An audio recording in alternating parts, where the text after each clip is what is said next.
When crime boss Dante Morelli discovers his dead brother's wife, starving on the streets.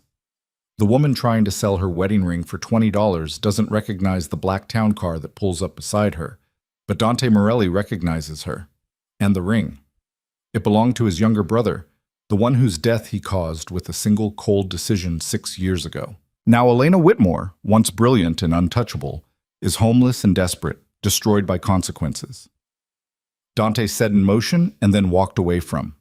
The guilt he buried is standing right in front of him, and this time he can't look away. If you want to see how this unfolds, stay until the end, and drop a comment with your city so I can see how far this story travels.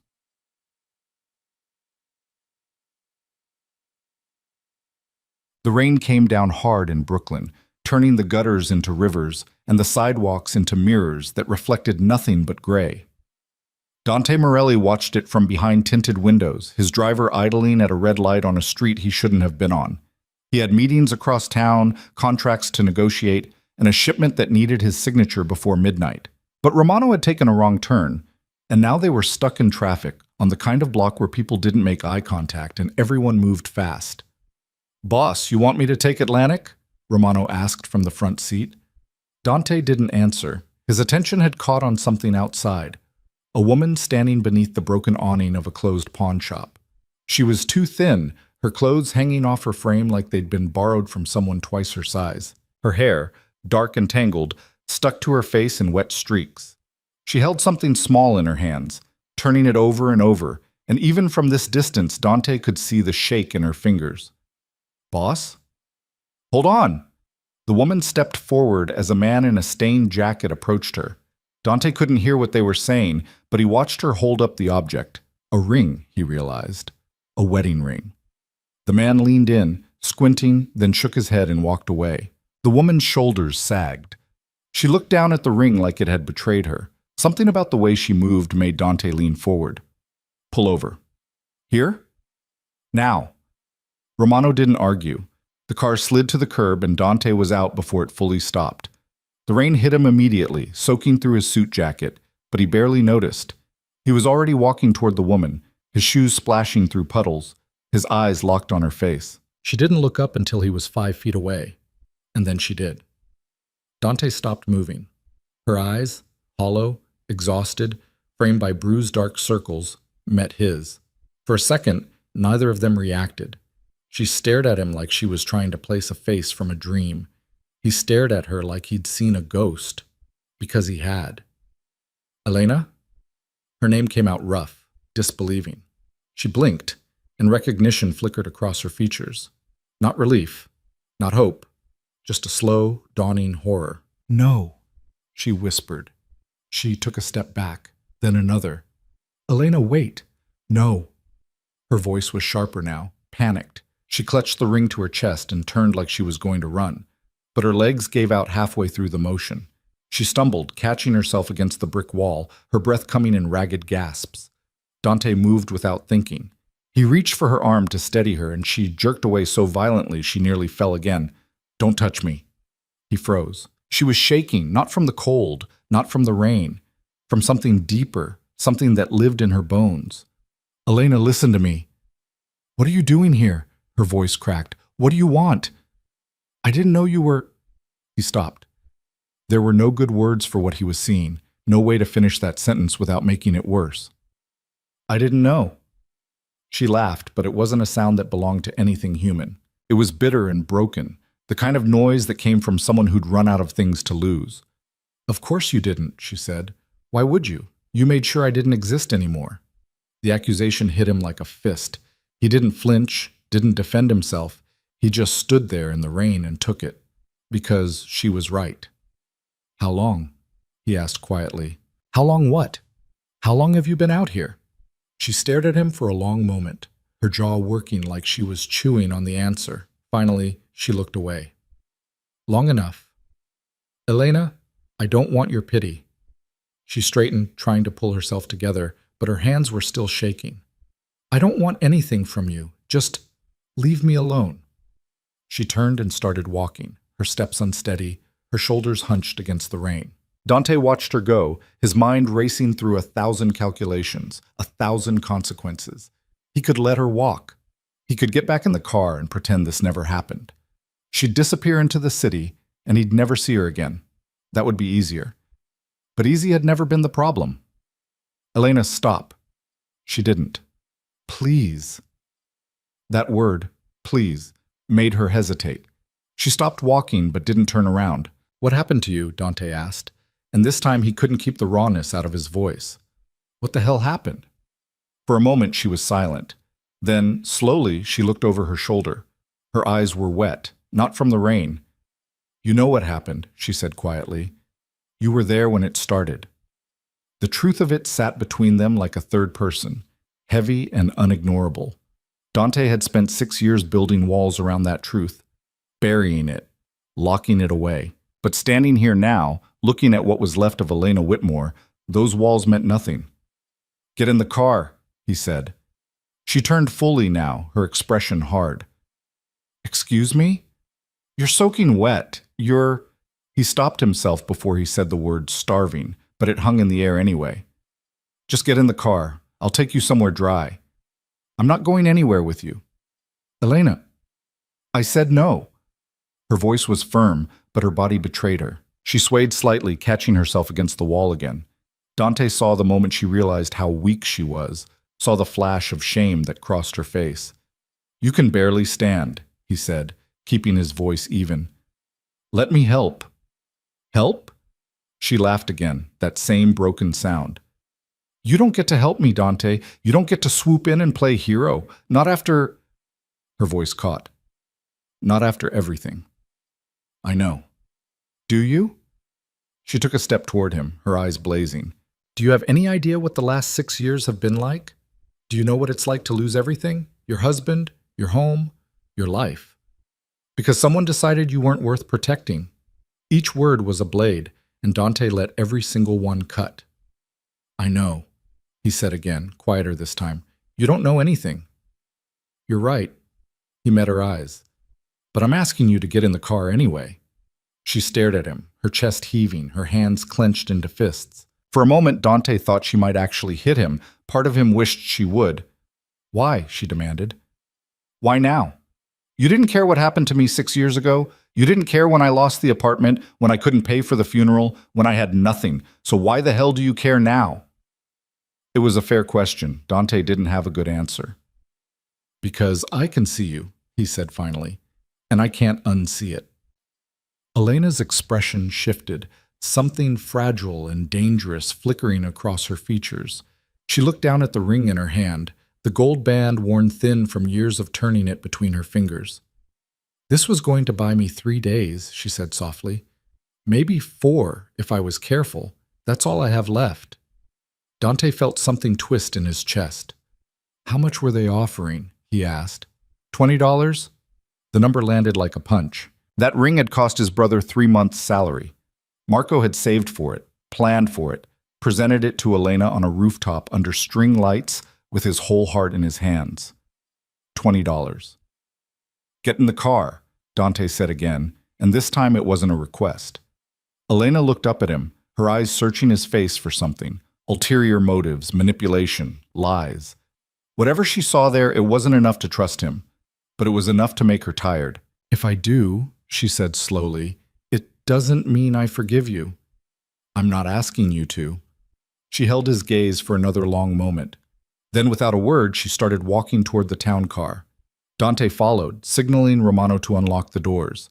Elena climbed into the back seat and slid all the way to the far side, as far from Dante as possible. He got in beside her, careful to leave space between them. The leather seats were warm and dry. The heat was on. Elena pulled her arms around herself, shivering violently. Where to, boss? Romano asked. Dante didn't answer right away. He looked at Elena, really looked at her, and tried to reconcile the woman sitting beside him with the one he remembered. 6 years ago, she'd been sharp, vibrant, full of fire. She'd worked at a gallery in Manhattan, wore tailored dresses, and had a laugh that could fill a room. Marco had been obsessed with her, and Dante had understood why. Now she looked like a shadow, a ghost of someone who used to matter.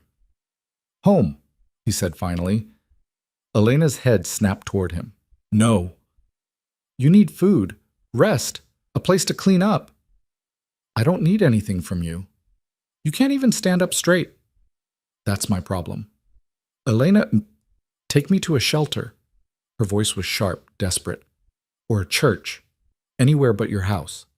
Dante shook his head. No. You can't just— I can, he said, and there was no room for argument in his tone.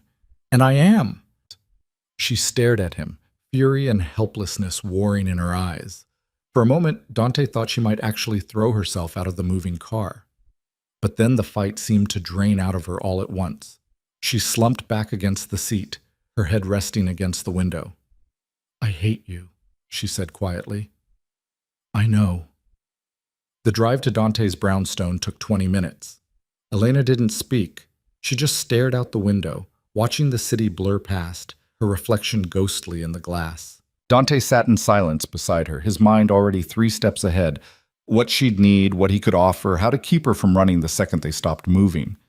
When they pulled up to the house, Romano got out first and opened the door. Elena didn't move. Come on, Dante said. She turned her head slowly, looking at the brownstone like it was a prison. I can't do this, she whispered. You don't have a choice. Everyone has a choice. Not tonight. He stepped out of the car and waited. For a long moment, Elena sat frozen. Then, finally, she moved. She climbed out slowly, her legs unsteady, and stood on the sidewalk staring up at the building. Dante led her up the steps and unlocked the front door. The house was dark and quiet.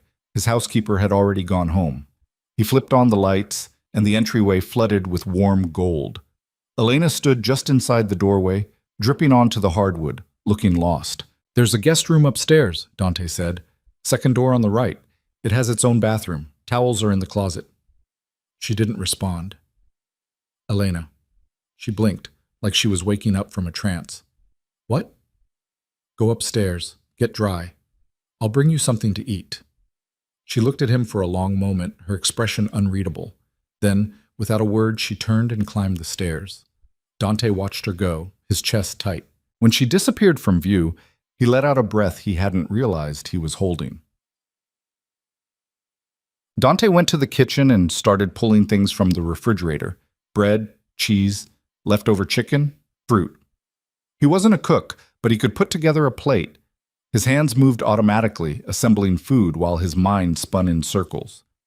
He hadn't thought about Elena Whitmore in years. Not actively, anyway. She'd existed in the part of his brain where he kept all the things he didn't want to examine too closely. The regrets, the mistakes, the people he'd failed. Marco's widow, the woman his brother had loved more than anything, the woman Dante had left to fend for herself. He told himself it was necessity, that after Marco died, the family had been under siege, and he couldn't afford distractions, that Elena had family of her own, people who would take care of her, that he'd sent money, once, twice, and when it came back unopened, he'd taken it as a sign she didn't want his help. All of it true, none of it enough. He carried the plate upstairs and knocked on the guest room door. It's open, Elena's voice called, flat and distant. He pushed the door open. Elena was sitting on the edge of the bed, wrapped in a towel, her wet clothes in a pile on the floor. Her hair hung in dark ropes down her back. She looked small, fragile, like something that might break if he spoke too loud. I brought food, Dante said. She glanced at the plate, then away. I'm not hungry. You're lying. Her jaw tightened. Fine. Leave it. He set the plate on the nightstand and stepped back. Elena didn't move. There are clothes in the dresser, Dante said. My housekeeper keeps extras for guests. They'll be too big, but they're clean. Thank you. The words were automatic, empty of feeling. Dante hesitated in the doorway. Elena, don't! She cut him off, her voice hard. Don't try to make this something it's not. I'm here because I have nowhere else to go. That's it. Tomorrow, I'm leaving. And going where? She didn't answer. Dante studied her for a moment, then nodded. Get some rest. He left the room and closed the door behind him. Elena didn't eat right away. She sat on the bed and stared at the plate like it might bite her. The smell of food made her stomach clench with hunger so sharp it hurt, but she couldn't bring herself to touch it. This was Dante's house. Dante's food. Dante's charity. She'd sworn she would never take anything from him again, but her body didn't care about oaths. After 10 minutes, she picked up a piece of bread and tore off a small bite. It dissolved on her tongue, soft and warm, and she nearly cried at how good it tasted. She ate slowly, mechanically, until the plate was empty. Then she curled up on the bed, still wrapped in the towel, and stared at the ceiling. The last time she'd seen Dante Morelli, she'd been wearing black at Marco's funeral. He'd stood across the cemetery in a suit that probably cost more than her rent, surrounded by men in sunglasses, looking untouchable. He hadn't spoken to her, hadn't come near her. When she'd tried to approach him afterward, his security had turned her away. "Mr. Morelli has other obligations," one of them had said. Obligations. As if her husband's death was an inconvenience. She'd gone home that day to an apartment she couldn't afford, with bills she couldn't pay, and a future that had disappeared the moment Marco stopped breathing. And Dante had gone back to his empire, his power, his perfectly insulated life. Now, 6 years later, he wanted to play savior. Elena laughed bitterly and rolled onto her side. She should leave. Get up, get dressed, and walk out the door before he woke up. But she was so tired. And the bed was soft. And for the first time in months, she wasn't cold. She closed her eyes and let herself drift, hating herself for the relief. Downstairs, Dante sat in his study with a glass of whiskey he wasn't drinking. The journal lay open on his desk, the private one he kept locked in the safe, the one no one was ever supposed to see. He flipped to a page near the middle, dated 6 years ago. The handwriting was tight, controlled, every word deliberate. Marco is dead. Vittorio's people took him 3 days ago. They wanted me to fold, to hand over territory, product, connections. They thought fear would make me weak. I called their bluff, held the line. It was the right strategic move. They killed him anyway. Dante stared at the words until they blurred. He'd written this entry the night after the funeral, sitting in this same chair, forcing himself to process what had happened, to turn it into something clinical, something he could file away and forget. It hadn't worked. Marco's face still haunted him. The way his brother had looked up to him, trusted him, believed Dante would always keep him safe. Dante had failed, and Elena had paid the price too. He closed the journal and locked it back in the safe. Then he finished the whiskey in one burning swallow and went to bed. Elena woke to sunlight streaming through unfamiliar windows. For a moment, she couldn't remember where she was. Then it all came back in a rush. The rain, the ring, Dante's face. She sat up slowly, her body aching. The towel had come loose during the night. She found clothes in the dresser like Dante had said. Sweatpants, a t-shirt, a hoodie. All too big, but soft and clean. She dressed quickly and opened the bedroom door. The house was silent. Elena crept downstairs, her bare feet soundless on the hardwood. The kitchen was empty. A note sat on the counter, written in clean, precise handwriting. "There's coffee. Help yourself to anything in the fridge. I'll be back this afternoon. D." Elena stared at the note, her stomach twisting. He'd left her alone, in his house, unlocked. She could walk out right now. She should. But her eyes drifted to the coffee maker, where a fresh pot was waiting, and the fridge, which she knew was full, and the window overlooking the backyard, where something green caught her attention. A garden, or what used to be one.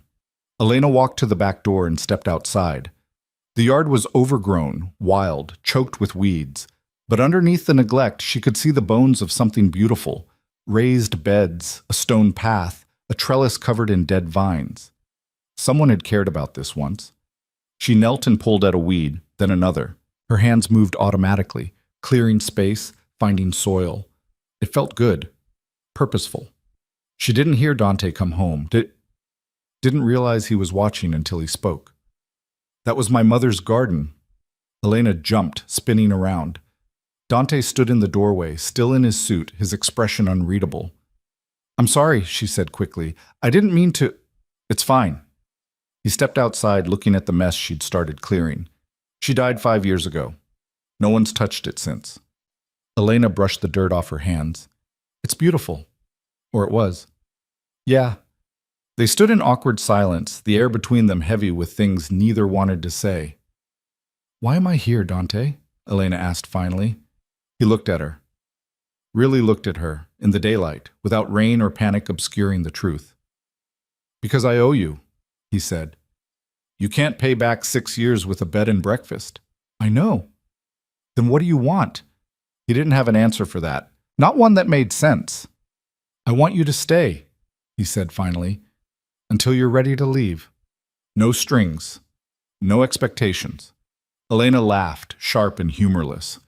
You think I believe that? I don't care if you believe it. It's the truth. She shook her head, turning back to the garden. You don't get to do this. You don't get to ease your guilt by keeping me like some kind of pet project. That's not what this is. Then what is it? Dante was silent for a long moment. Penance, he said finally. The word hung in the air between them. Elena turned to look at him, her eyes searching his face. Whatever she saw there made her expression soften, just slightly, just enough. I'm not your redemption, she said quietly. I know. And I don't forgive you. I know that too. She held his gaze for another moment, then looked away. I'll stay, she said. For now. But the second I feel trapped, I'm gone. Fair enough. Elena nodded and went back to pulling weeds. Dante watched her for a moment, then turned and went inside. Neither of them knew it yet, but the garden, broken, neglected, full of buried roots, was exactly where the truth would finally come to light. The first week passed in careful silence. Elena moved through the house like a ghost, keeping to the corners, avoiding Dante whenever possible.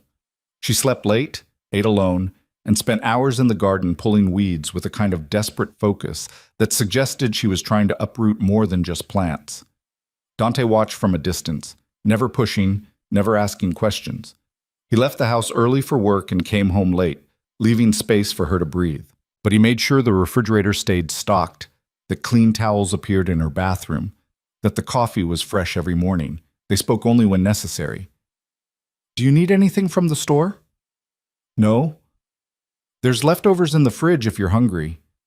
Fine. The locks work from the inside. You're not trapped here. Elena had looked at him then, her eyes hard. I know. But she didn't leave, and Dante didn't ask why. On the 8th day, things shifted. Dante came home to find Elena in the kitchen, standing at the stove with a wooden spoon in her hand. The smell of garlic and tomatoes filled the air. She turned when she heard him, her expression guarded. I found pasta in the pantry, she said, and sauce. I hope that's okay. Dante set his briefcase down slowly, caught off guard. You didn't have to cook. I know. She turned back to the stove. But I was hungry, and there was enough for two, so... She trailed off, shrugging. It wasn't an invitation, exactly. But it wasn't a rejection either. Dante loosened his tie and sat down at the kitchen table. Thank you. Elena didn't respond. She just stirred the sauce and tested a piece of pasta, her movements efficient and practiced. When the food was ready, she filled 2 plates and set one in front of him without ceremony. They ate in silence at first. Dante hadn't expected the food to be good. He'd expected functional, passable, but it was better than that. The sauce had depth, layers of flavor that spoke to someone who knew what they were doing. This is excellent, he said. Elena glanced up, surprised. It's just marinara. It's more than that. She looked like she wanted to argue, then changed her mind. My mother taught me, before she passed. Dante nodded, filing that information away. He'd known Elena had lost her parents young. Marco had mentioned it once, but he'd never known the details. She would have liked this house, Elena said quietly, looking around the kitchen. The garden especially. She loved growing things. Is that why you've been working on it? Maybe. Elena pushed pasta around her plate. Or maybe I just needed something to do with my hands. It's starting to look better. It's a mess. So was it before? She gave him a sharp look, but there was no real heat in it. Are you trying to be encouraging? I'm stating facts. Elena almost smiled. Almost. Well, the facts are that garden needs more than just weeding. The soil's depleted, half the beds are rotted through, and whatever disease killed those roses is probably still in the ground. Can it be saved? She considered the question seriously. I don't know. Maybe. With time and work. She paused. And money. Dante set down his fork. Make a list of what you need. I'll get it. I don't want your money. It's for the garden, not for you. It's still your money. Elena. He waited until she looked at him. I'm offering to buy soil and fertilizer, not absolution. She studied him for a long moment, her expression unreadable. Then she nodded once, sharp and final. Fine, but I'm doing the work myself. I wouldn't dream of stopping you. They finished eating in silence, but it felt different now, less hostile. More like two people sharing a space because they didn't have anywhere else to be. When Elena stood to clear the plates, Dante stopped her. I'll clean up. You cooked. She looked at him like he'd suggested something absurd. You don't have to. I know. I'm doing it anyway. Elena hesitated, then set the plates back down and walked out of the kitchen without another word. Dante washed the dishes slowly, methodically, listening to her footsteps overhead. When he finished, he found her standing in the hallway, looking at the framed photographs on the wall. Her attention was fixed on one in particular, Marco's college graduation photo. He was so young, she said without turning around. Dante came to stand beside her. In the photo, Marco was grinning wide, his arms slung around Dante's shoulders. They'd been close back then, brothers in more than just blood. 22, Dante said. He told me he wanted to be a lawyer. Elena's voice was distant, lost in memory. He hated what you did, hated the business. He said he was going to get out, build something clean. I know. But he never did. No. Elena turned to look at him, her eyes sharp. Why not? Dante met her gaze. Because I asked him not to. The admission hung heavy between them. Why? Elena's voice cracked on the word. Why would you do that? Because I was building something and I needed people I could trust. Marco was brilliant, strategic, and he was family. I convinced him that he could make a difference from the inside, that together we could change things. Dante's jaw tightened. I was wrong. Elena stared at him, her chest rising and falling with sharp breaths. He died because of you. Yes. And you never apologized. Never even looked at me at the funeral. I know. That's all you have to say? I know? Dante turned to face her fully. What do you want me to say, Elena? That I'm sorry? I am. That I've regretted it every day since? I have. But those are just words. They don't bring him back. They don't fix what I broke. Then what are you trying to do here? She gestured around the house, her voice rising. Why am I here? Why are you feeding me, housing me, pretending you give a damn? I'm not pretending. Then what is this? I don't know. The words came out louder than Dante intended. He took a breath, forced himself to calm down. I don't know what this is, but when I saw you on that street, trying to sell Marco's ring for $20, I realized I'd been lying to myself for 6 years, telling myself you were fine, that you'd moved on, that what happened to Marco was just business. He shook his head.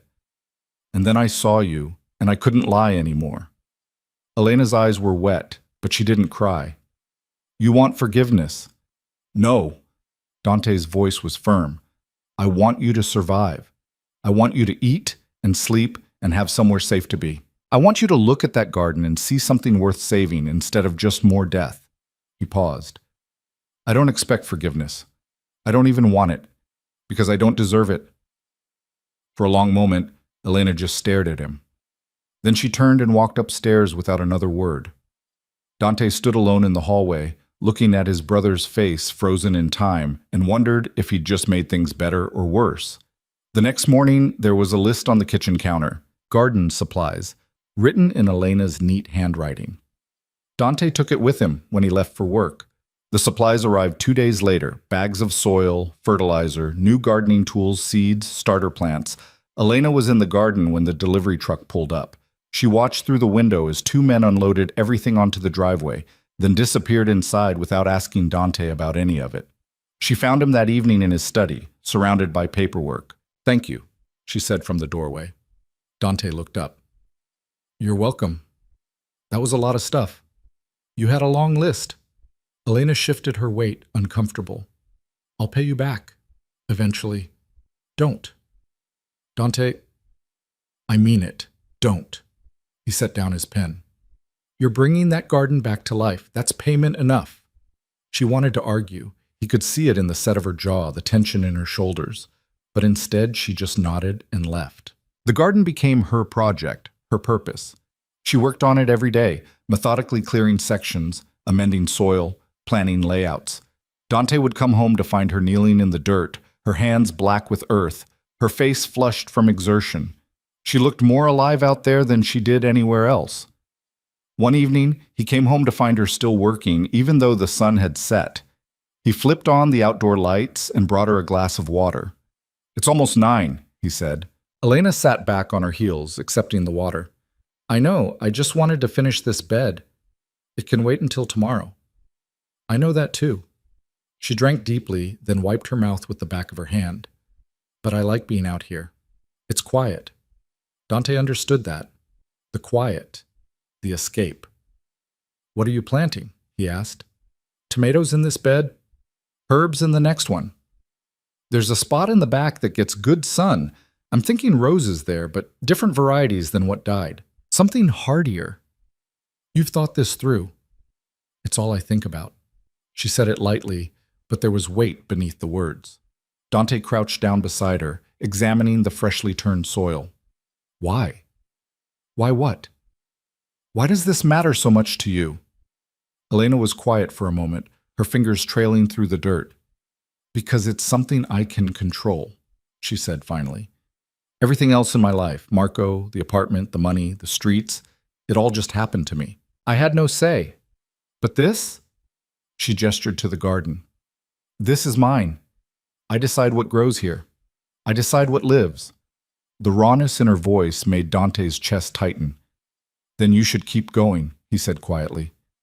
Elena looked at him, surprised. "I am." "No, I mean really commit to it. Design the whole thing. Make it yours." "That would take months, maybe longer." So? So I'm not staying that long." Dante held her gaze. "Why not?" The question seemed to catch her off guard.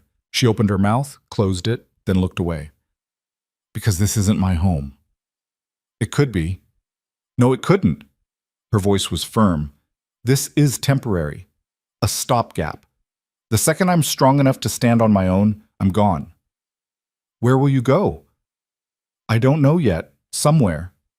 "That's not a plan." "It's more than I had a month ago." Elena stood, brushing dirt from her knees. "I'm not your project, Dante, and I'm not your penance.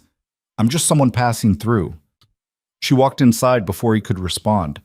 But the next morning, he found her in the garden again, planting tomatoes like she had all the time in the world. The pattern continued. They circled each other carefully, learning the rhythms of coexistence. Elena cooked dinner most nights, and Dante cleaned up. They ate together but rarely talked about anything substantial. The conversation stayed surface level, safe.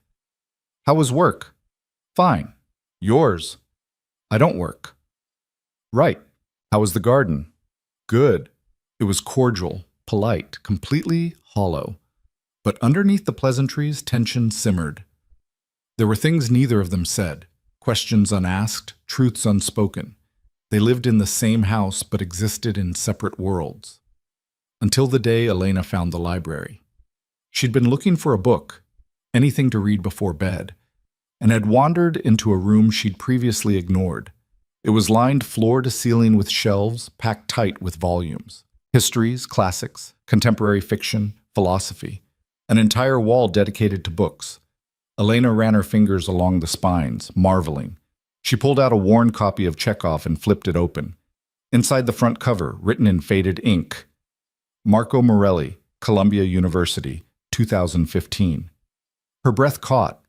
She pulled out another book, same handwriting, and another, and another. This was Marco's collection. He loved that library.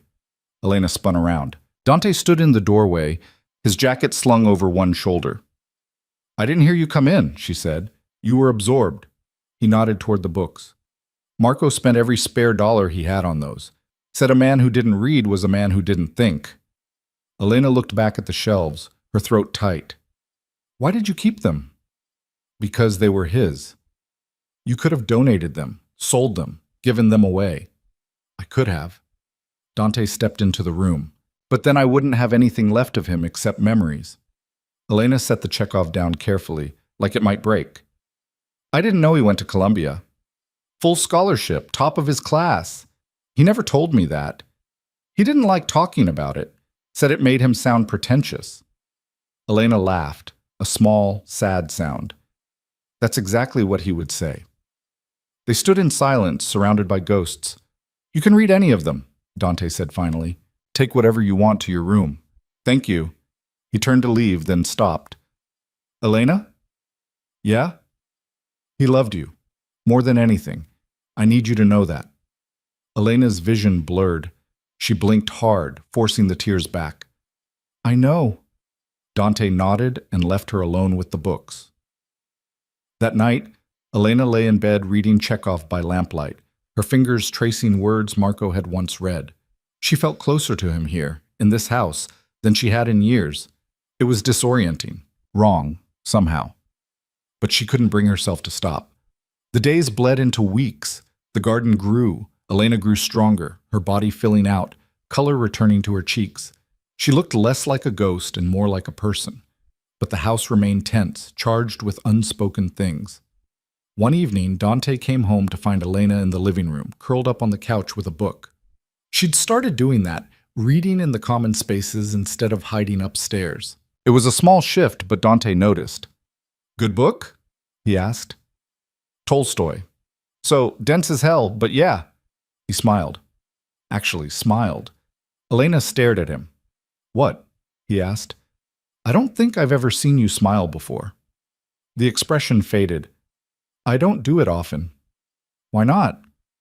Not much to smile about. Elena set the book down. That's bleak. It's accurate. She studied him, her head tilted. Do you ever do anything that isn't work? Not really.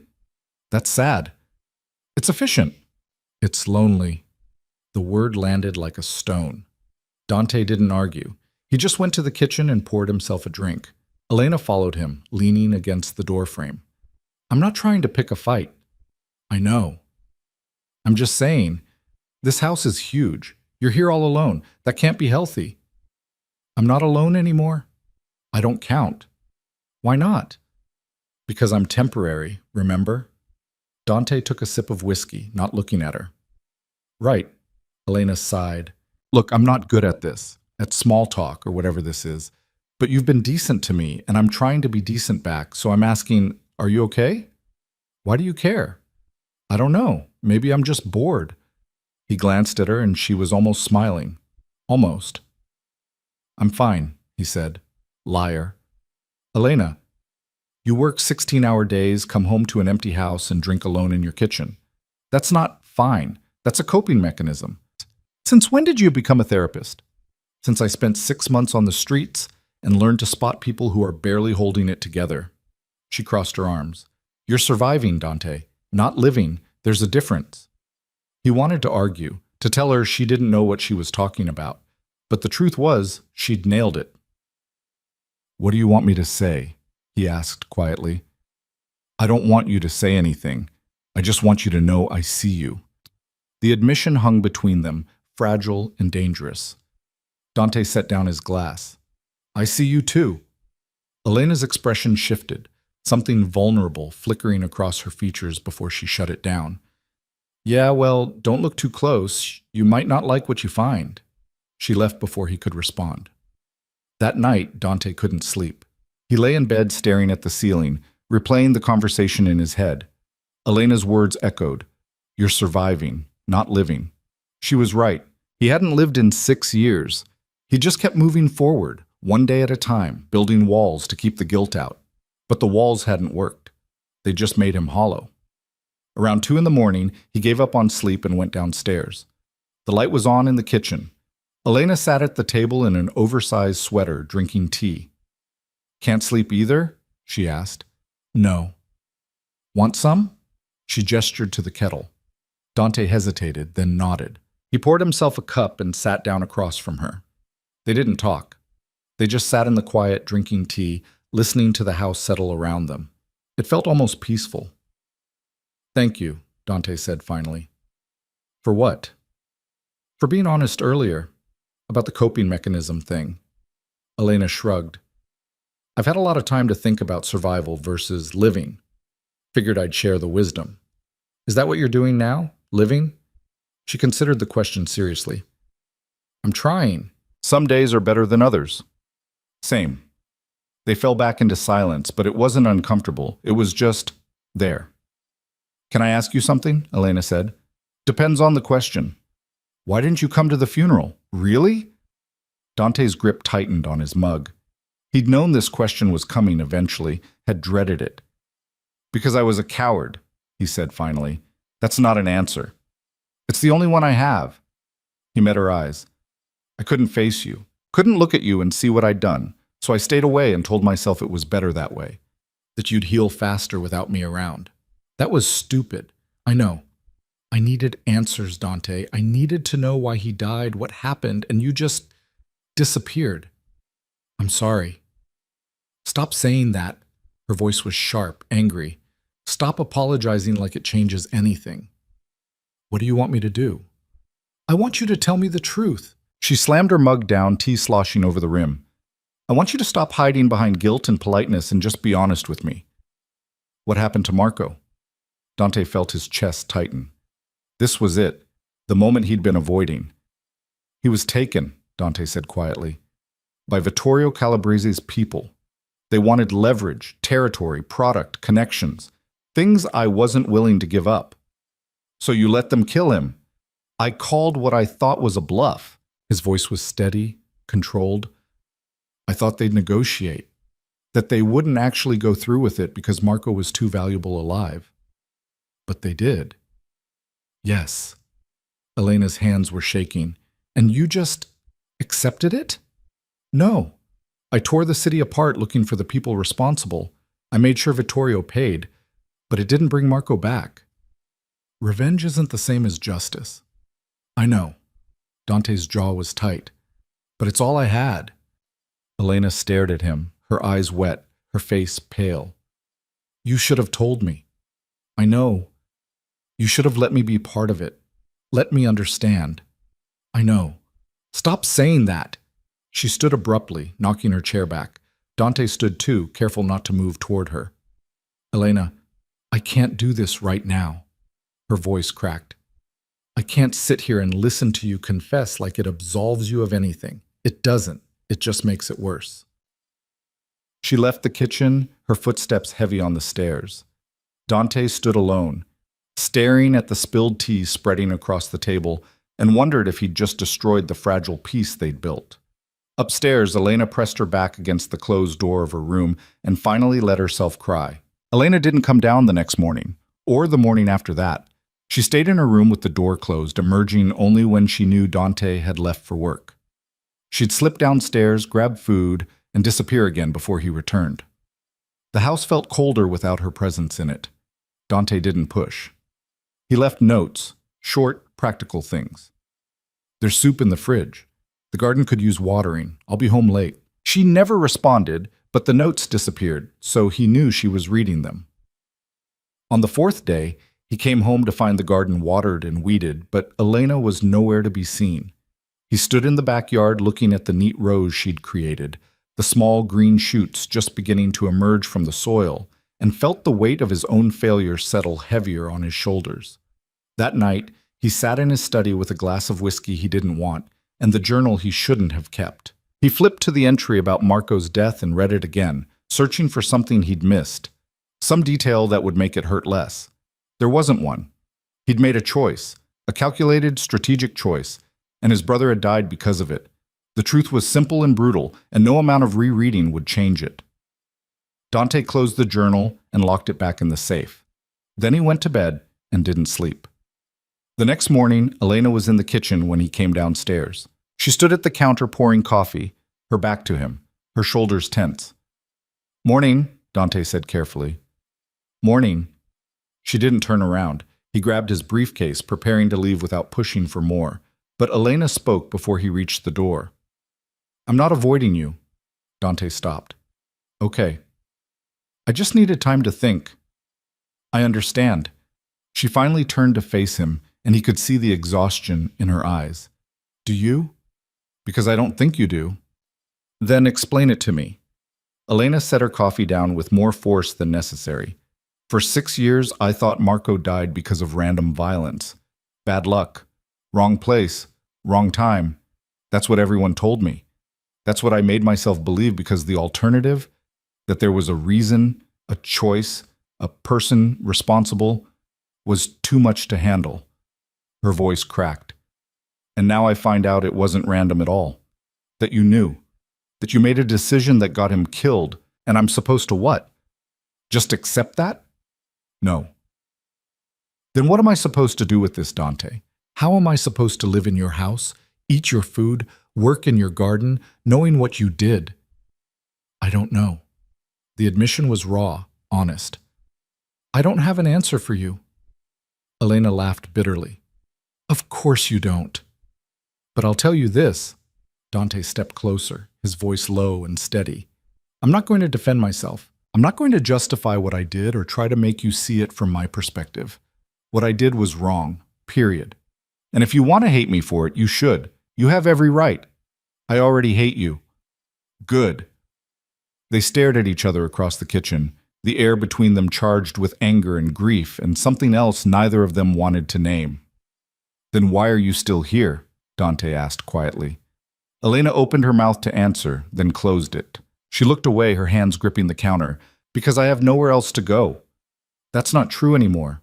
You're stronger now. You could leave. I know. So why don't you? The question hung in the air like smoke. Elena's knuckles were white against the dark granite. I don't know, she whispered finally. Dante nodded slowly. When you figure it out, tell me. He left before she could respond. Elena stood alone in the kitchen, her heart pounding, her thoughts a tangled mess. She wanted to leave. Should leave. Pack her things and walk out the door and never look back. But something kept her rooted in place. Maybe it was the garden. Maybe it was the books. Maybe it was the quiet comfort of having a roof over her head and food in her stomach. Or maybe, and this was the part that terrified her, it was Dante himself. Not because she forgave him, not because she understood him, but because being near him made the grief feel less lonely. Like she wasn't the only person carrying the weight of Marco's death. She hated that she needed it, but she couldn't deny it either. That evening, Elena forced herself to come downstairs when Dante got home. She found him in the living room, tie loosened, reading through what looked like contracts. Can we talk? She asked from the doorway. He looked up, surprised. Of course.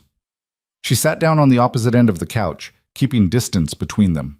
I've been thinking about what you said, about not defending yourself. Okay. And I realized something. She twisted her hands together. I don't want you to defend yourself, but I do want to understand. Not so I can forgive you. I'm not ready for that, and I might never be. But so I can stop imagining the worst possible version of what happened. Dante set the contracts aside. What do you want to know? Everything. Elena's voice was firm. I want to know exactly what happened, start to finish. No editing, no protecting me from the ugly parts. Just the truth. He studied her for a long moment, weighing something in his mind. Then he nodded. Okay, but not here.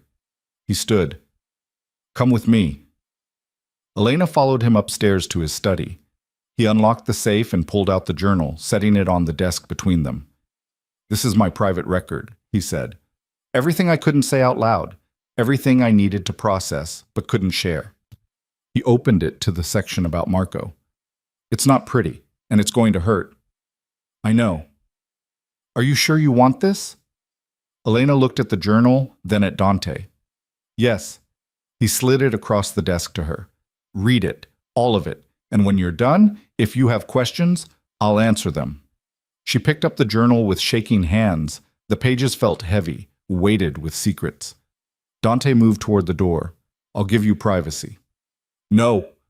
The word came out sharper than she intended. Stay. I want you here when I read it. He hesitated, then nodded and sat back down. Elena began to read. The entries were clinical at first. Dates, names, strategic decisions. But as she went deeper, the clinical tone cracked. She could see Dante's handwriting getting messier, more urgent, could feel the pressure building through the words on the page. Vittorio's people took Marco from his apartment. Clean grab, no witnesses. They called 2 hours later with demands. Withdraw from the waterfront operations, hand over 3 key contacts, and pay $2 million in cash. The timeline was 72 hours. I consulted with my advisors. Everyone said the same thing: give them what they want. Marco's life is worth more than territory, but if I fold, we're finished. Vittorio will know he can take anything from us just by grabbing the right person. The organization will fracture. Everything we've built will collapse. I made the call. Hold the line. Show strength. Force them to negotiate. It was the right strategic move. Elena's hands trembled as she turned the page. Day 2. No contact from Vittorio's people. My team is going insane trying to locate Marco.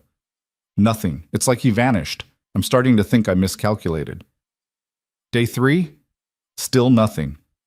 I sent word through back channels that I'm willing to negotiate. No response. Marco's deadline is in 6 hours. I'm not sleeping. Can't eat. Keep playing out scenarios in my head. What if I'm wrong? What if they actually do it? But I can't back down now. If I show weakness, we're all dead anyway. The next entry was dated 3 days later. They sent Marco back in pieces. Not literally, but close enough. He was dumped outside a warehouse in Red Hook, beaten so badly I barely recognized him. The coroner said he'd been dead for 24 hours, meaning they killed him on day 2. Before I even started trying to negotiate. My gamble didn't matter. They were never going to let him live. But I'll never know for sure, because I didn't try hard enough. Didn't move fast enough. I chose the organization over my brother, and he paid for it. Elena's vision blurred. She kept reading through the tears. I told Elena's family the same lie I told everyone else. Wrong place, wrong time. Random violence. Because the truth, that Marco died as a pawn in a power play I refused to concede, would destroy her. I went to the funeral but stayed in the back. Couldn't look at her, couldn't face what I'd done. Afterward, I sent money. Tried to help from a distance. She sent it back every time. I took that as permission to forget. But I never forgot. I just pretended I did. The entries continued, detailing Dante's revenge against Vittorio's organization. The systematic dismantling of his operations, the violence, the finality. Vittorio died 3 months after Marco. His people scattered. I took everything he had and burned it to the ground. It didn't help. Nothing helps. Marco is still dead, and I still made the choice that killed him. Elena closed the journal carefully and set it down. Her hands were shaking so badly she had to clasp them together to make them stop. Dante sat across from her, perfectly still, watching her process everything. They were going to kill him anyway, she said finally, her voice hollow.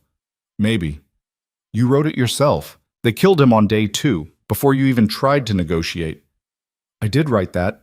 Dante's voice was quiet. But I don't know if it's true. I told myself that to make it easier to live with. But the reality is, I'll never know. Maybe if I'd moved faster, offered more, they would have kept him alive. Or maybe they always planned to kill him, and nothing I did would have mattered. He met her eyes. Either way, I made a choice that put him at risk. And he died because of it. Elena pressed her palms against her eyes, trying to hold herself together. I don't know what to do with this. Neither do I. I'm so angry at you. You should be. But I'm also... She stopped, struggling to find the words. I'm also relieved, because at least now I know. At least it's not this giant unknown thing eating me alive anymore. Dante didn't respond. He just sat there, letting her work through it. Did you love him? Elena asked suddenly. Yes. Then how could you... Because I was arrogant. Dante's voice was flat, factual. I thought I was smarter than Vittorio, thought I could outmaneuver him, and I was wrong. That's not good enough. I know. Elena stood abruptly, pacing the small study. You keep saying, I know, like acknowledging it makes it okay, but it doesn't. It just means you understand you screwed up. That's not the same as... She broke off, her breath hitching.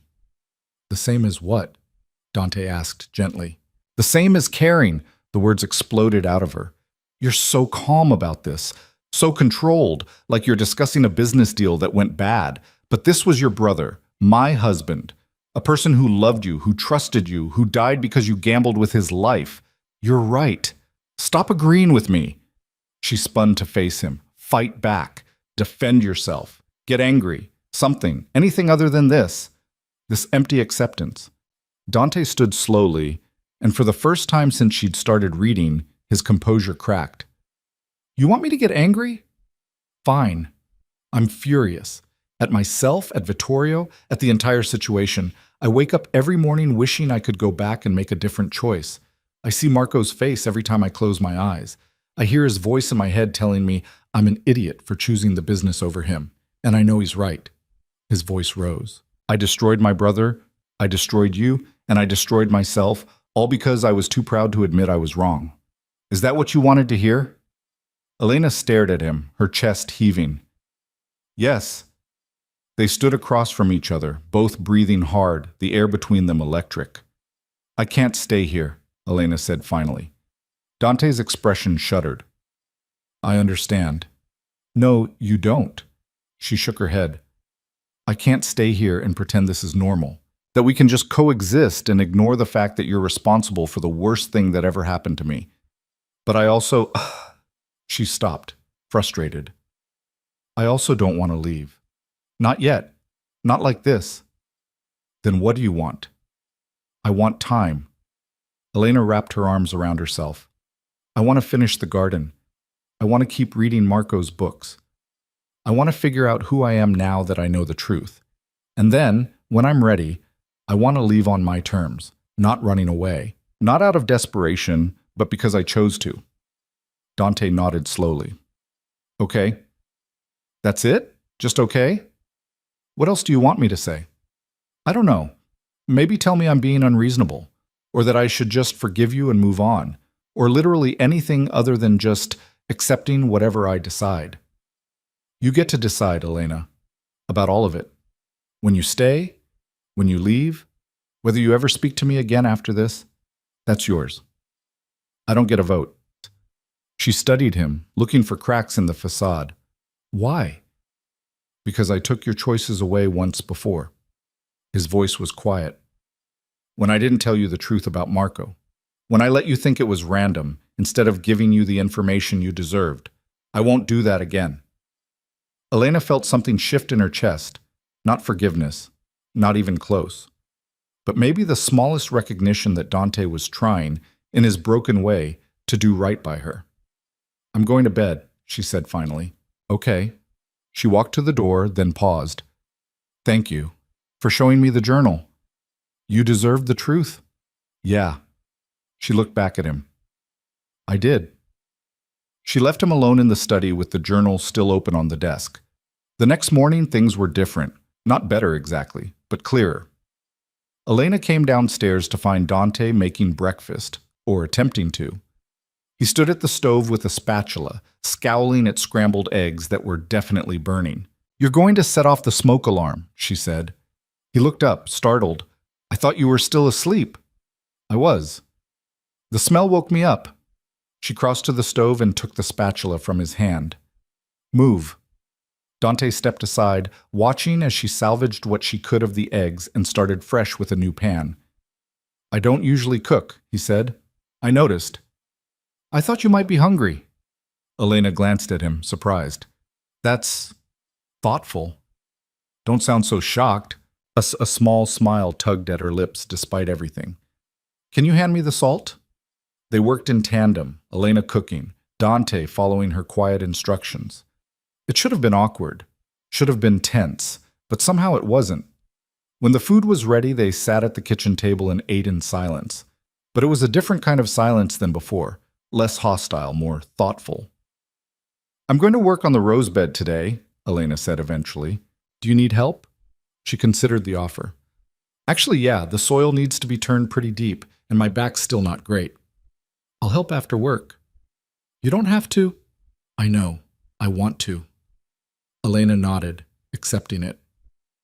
That evening, Dante came home to find Elena already in the garden, marking out the area where the roses would go. He changed into jeans and a t-shirt, clothes Elena had never seen him in, and joined her. Tell me what to do, he said. She handed him a shovel. Start turning the soil, about a foot deep. I'll work on amending it as you go. They worked side by side as the sun set, their movements synchronized. Dante dug while Elena added compost and fertilizer, mixing it into the earth. Neither of them spoke much, but the silence was comfortable. When it got too dark to see, they sat on the back steps, both dirty and exhausted. "Thank you," Elena said. "You already thanked me for the supplies." "Not for that. For this," she gestured to the garden. "For helping. For not making it weird." "It is weird." "Yeah, but you're not making it weirder." Dante almost smiled. "Low bar." "It's the bar I've got." They sat quietly for a moment, listening to the city sounds in the distance. "Can I ask you something?" Dante said. "Depends." "What happened to you after Marco died? How did you end up—" He trailed off, not wanting to finish the sentence. "On the streets?" Elena's voice was matter-of-fact. "It wasn't one thing. It was 100 small disasters that added up." She picked at the dirt under her fingernails. "I lost my job at the gallery first. Couldn't focus, kept missing work. Then I couldn't pay rent. Marco's life insurance got tied up in legal nonsense because of how he died. His family blamed me somehow, said I should have kept him away from you. They cut me off completely." "I didn't know that." "Why would you? You weren't there." There was no accusation in her voice, just fact. "I couch surfed for a while. Stayed with friends until I wore out my welcome. Tried to get back on my feet, but everything required an address I didn't have, or references I couldn't provide, or a version of myself that didn't exist anymore." She paused. "Eventually, I just ran out of options, and people, and hope." Dante's jaw was tight. "I'm sorry." "I know you are, but sorry doesn't change the past 6 years." "No, it doesn't." Elena stood, brushing dirt from her jeans. "I'm going to shower." "Okay." She made it to the door before she spoke again. "Dante?" "Yeah?" "I'm glad we talked. About Marco. About all of it. I'm still angry, still hurt, but at least now I understand." "That's something." "Yeah." She looked back at him. "It is." The weeks that followed fell into a new rhythm. They worked on the garden together most evenings, transforming the neglected space into something alive. Elena planned the layouts while Dante provided the labor, digging, hauling, building raised beds according to her specifications. During the day, while Dante was at work, Elena continued restoring the space on her own. But she also started leaving the house. Short trips at first. To the hardware store for supplies, to the library for more books. Then longer ones. She'd walk through neighborhoods she used to know, watching the city like a stranger trying to remember a language she'd once spoken fluently. One day she came home with a notebook.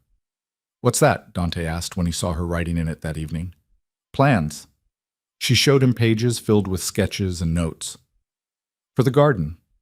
I've been thinking about next season, what we could plant, how to rotate crops, which perennials would work best." "Next season?" Dante repeated. "So you're staying?" Elena's pen stilled. "I don't know yet, but if I am, I want to do this right." He nodded, not pushing for more. But something had shifted. The way Elena moved through the house, the way she talked about future plans, it suggested permanence, even if she wouldn't admit it. And Dante found himself hoping, despite everything, that she would stay. Late one night, Elena found herself unable to sleep again. She went downstairs and found Dante in his study, working through paperwork even though it was past midnight. "You're up late," she said from the doorway. He looked up. "So are you." "Couldn't sleep." "Me neither." She leaned against the doorframe. "Can I ask you something?" "Always." "Do you ever regret it? Not just what happened to Marco, but the whole thing, the business, the choices, the life." Dante set down his pen. "Every day." Then why do you keep doing it?" "Because I don't know how to do anything else." He met her eyes. "This is all I've ever been. Take it away and I'm not sure what's left." "That's sad." "It's honest." Elena crossed to the desk and sat in the chair opposite him. "What did you want to be before all this?" "I don't remember. I was 19 when my father died and left me the business. Didn't have much time to think about alternatives." "Marco said you used to draw." Dante blinked, surprised. "He told you that?" "Yeah, said you were good at it. Architecture, cityscapes, things like that." "I haven't drawn in 20 years. "Maybe you should start again." "Why?" "Because you said it yourself. You're surviving, not living. Maybe it's time to figure out what living actually looks like. Dante studied her, something shifting in his expression. When did you get so wise? When I spent 6 months with nothing but time to think. She stood. Anyway, I'll let you get back to work. Elena? Yeah? Thank you. For still talking to me. After everything. She paused at the door. I'm not doing it for you, I'm doing it for me. Because holding on to all that anger was killing me. I'll take it. She almost smiled. Yeah, you will. The next evening, Dante came home with a sketchbook and a set of pencils. He didn't mention it, just left them on his desk. But Elena noticed, and she noticed over the following weeks that he started staying up later in his study. And when she peeked in one night, she saw him bent over the sketchbook, his hand moving across the page with a focus she'd never seen before. She didn't interrupt, just smiled to herself and went to bed. Something between them was changing. Not healing, that would take more time if it happened at all. But evolving. They were learning to exist in the same space without constantly colliding, learning that grief could be shared without being solved, that anger and understanding could coexist. It wasn't forgiveness, but it was the first step towards something that might eventually become peace. And for now, that was enough. The roses came in mid-spring, bare root and fragile-looking in their packaging. Elena handled them like they might shatter, soaking the roots in water while she prepared the bed she and Dante had spent weeks building. He watched from the back steps, sketchpad balanced on his knee, drawing the garden as it was now, half finished, caught between ruin and restoration. You're not going to help? Elena called over her shoulder. You told me I plant things too deep. Because you do. So I'm observing. She rolled her eyes but didn't argue. The truth was they'd fallen into roles that worked. Elena as the architect and lead gardener, Dante as the muscle and supply runner. It was easier than discussing what they actually were to each other now. Elena settled the first rose into the ground, packing soil around its roots with careful hands. My mom used to say roses were temperamental, that they'd die just to spite you if you didn't treat them right. Sounds like something Marco would have said about you. She froze, then barked out a laugh, sharp and surprised. Excuse me? He said you were the most stubborn person he'd ever met, that once you decided something, there was no talking you out of it. Elena sat back on her heels, dirt streaking her arms. He told you that? Constantly, usually right after you'd win an argument. I didn't win arguments. I was just right. That's what winning is. She smiled despite herself, then caught the expression and tried to hide it. But Dante had already seen it, and something in his chest loosened. These moments were coming more frequently now, brief glimpses of the woman Marco had fallen in love with, emerging from underneath all the survival and anger. Dante found himself looking for them, waiting for the next time Elena would forget to be guarded. What else did he say about me? Elena asked, returning to the rose planting but keeping her voice casual. Dante flipped back through his memory, sorting through years of his brother's rambling about the woman who'd completely upended his world. He said you laughed at his jokes even when they weren't funny, that you read 3 books at once and got them all mixed up, that you cried at movies but pretended you didn't. I don't cry at movies. He said you sobbed through the end of some film about a dog. That's different. The dog died. Exactly. Elena planted the second rose with more force than necessary, but she was smiling. What else? That you were terrifying when you were angry, that you made the best carbonara he'd ever had, that you hummed while you cooked, always the same song, and never realized you were doing it. She stopped moving.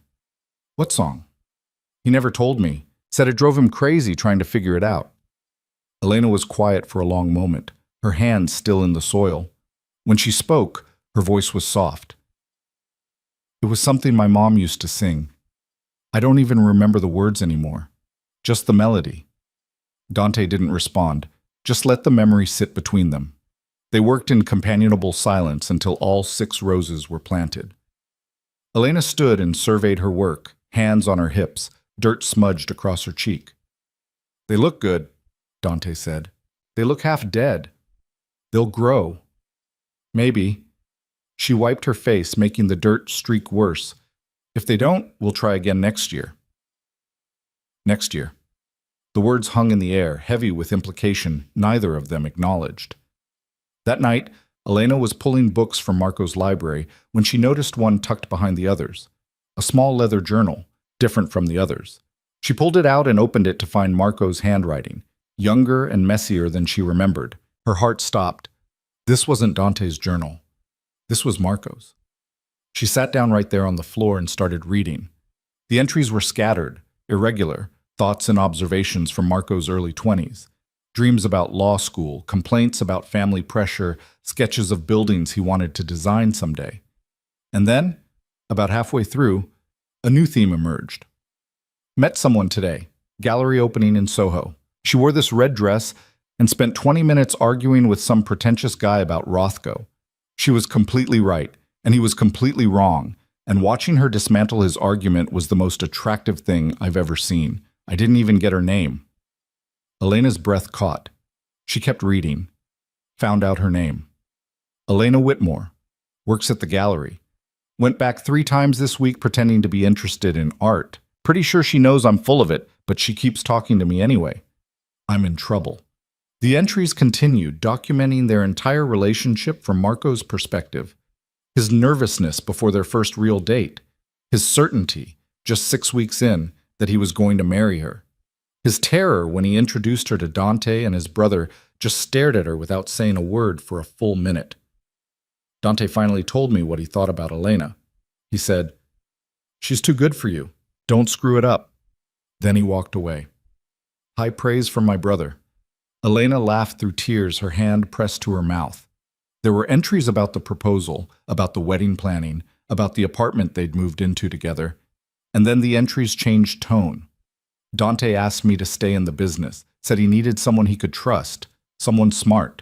I told him I wanted out, that Elena and I were planning a different life.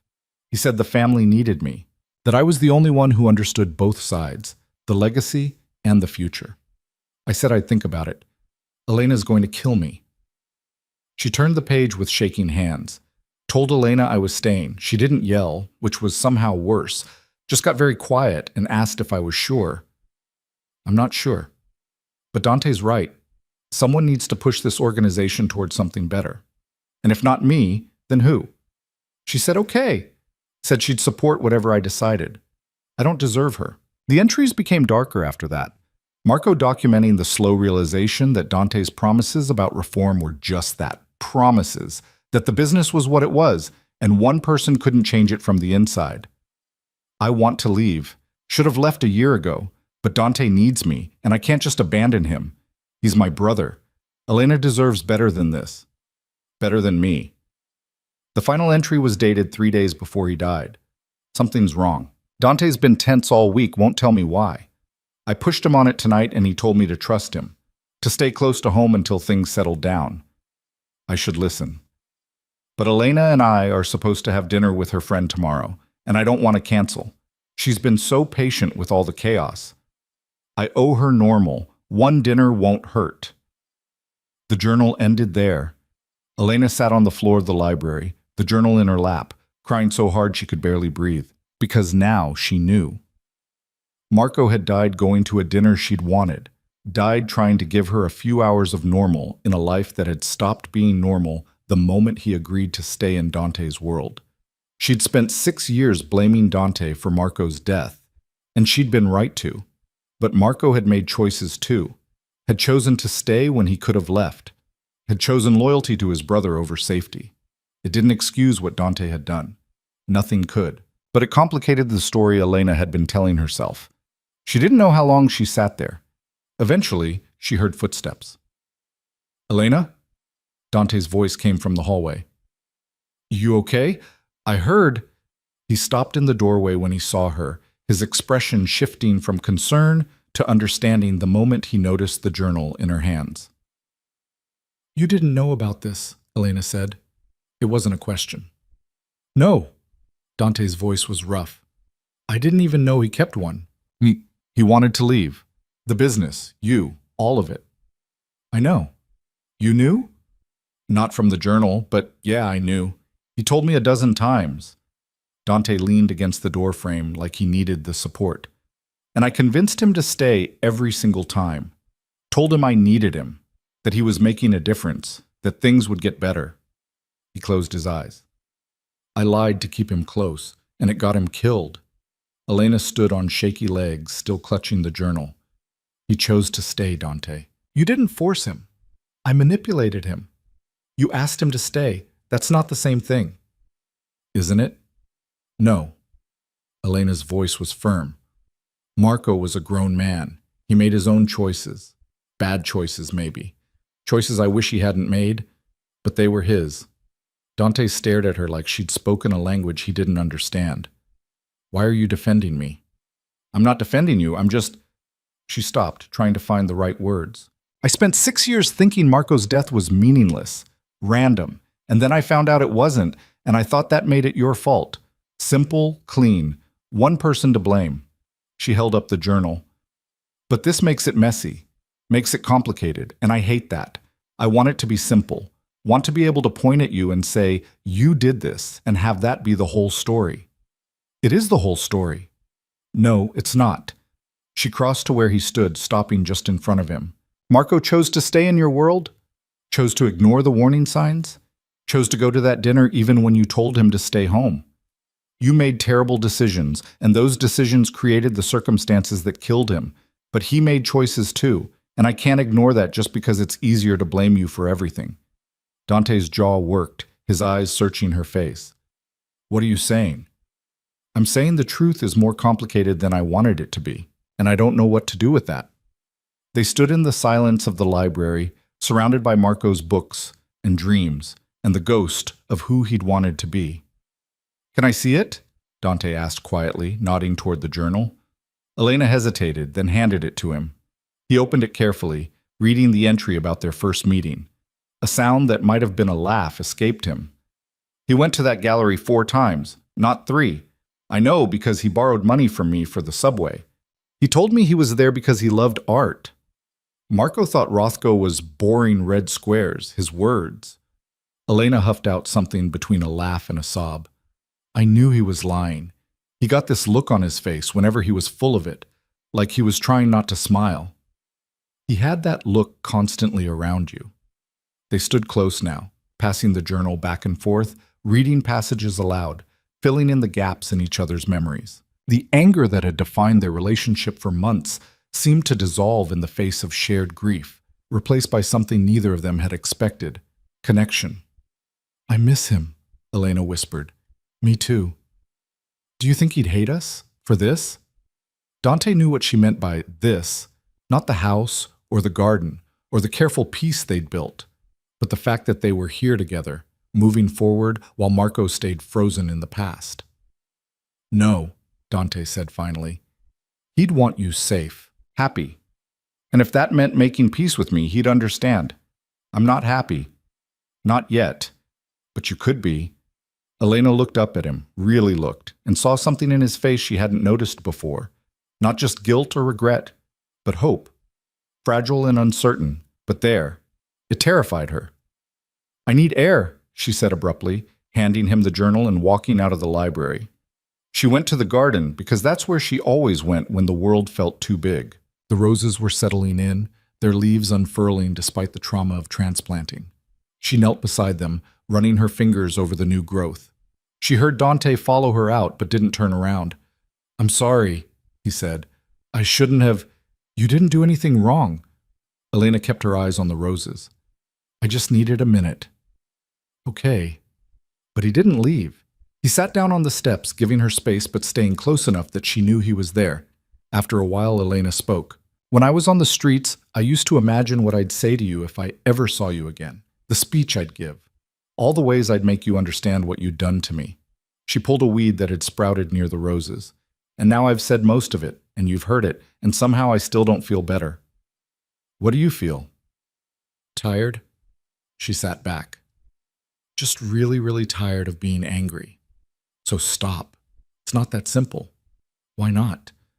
Elena turned to look at him. Because if I stop being angry at you, then I have to figure out what comes next. And I don't know what that is. Dante stood and walked over to her, offering his hand. She took it, letting him pull her to her feet. We'll figure it out, he said. We? If you want. Elena studied his face, looking for manipulation or ulterior motives, but all she saw was sincerity. Broken, imperfect sincerity from a man who'd spent years building walls around himself and was now trying to tear them down. "Okay," she said finally, "we'll figure it out." It wasn't forgiveness, it wasn't closure, but it was something, and that would have to be enough. The next few weeks brought a shift in the house. The tension that had colored every interaction began to ease, replaced by something that almost felt like friendship. They fell into routines, cooking together, working on the garden, reading in companionable silence. Elena started joining Dante in his studies some evenings, working on her garden plans while he sketched. "What are you drawing?" she asked one night, looking up from her notebook. Dante angled the pad so she could see. It was the garden, rendered in precise detail, but not as it would be when finished. Roses in full bloom, vegetables thriving, pathways lined with herbs. "That's beautiful," Elena said softly. "It's optimistic." "Same thing." He set the sketch aside. "I've been thinking about something. Dangerous." He almost smiled. "I want to make some changes. To the business."